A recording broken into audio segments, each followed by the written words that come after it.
Hello and welcome back to my channel. I am Mercedes and this is the Frugal Life with Mercedes. Today I am going to show you guys how I make lentils. There are many different ways to make lentils. I know a lot of people are intimidated by making them. I know that I was at first. I first started eating lentils in those little like microwave packets. I think it's called Taste of India or it's something like that. And I got them at Costco and they are really good, and that was the first time I'd ever had lentils. And then I decided to make them at home. Now the recipe I'm about to show you is just one that I kind of made up, but please tailor it to what you have in the house and your personal tastes and preferences. I also made lentils one time, what was it? Not Hamburger Helper, Sloppy Joe's, thank you. I made them once like Sloppy Joe's, so instead of ground beef, I used lentils and just used Sloppy Joe mix, and they were really good. But anyway, that's not today. So here is a video on one recipe to make lentils. I hope you guys enjoy. I hope you will branch out.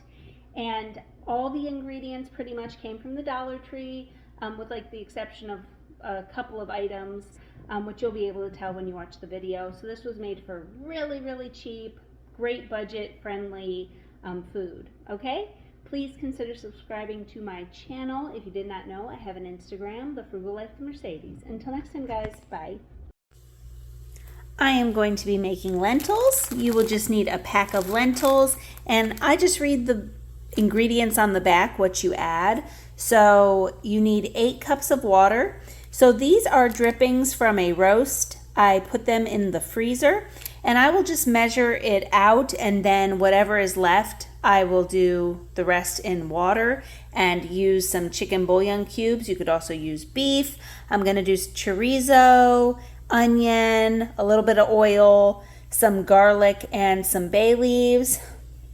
Put them in here and cook them up. You want to boil the water and everything in the pot.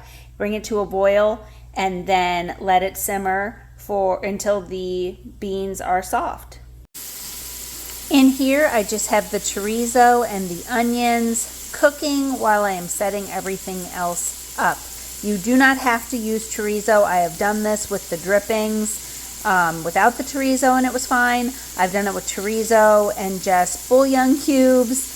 I've done it with just bouillon cubes, no chorizo, no drippings. Lots of versatility here. You could also add celery or carrots or peppers. Just using what I have on hand, and you guys could do the same.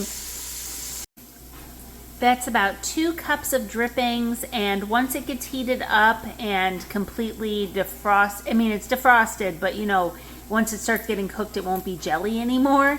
And so I need 8 cups of liquid. So this is 2 cups, and then I'm going to do 6 cups of water and probably about 5 bouillon cubes.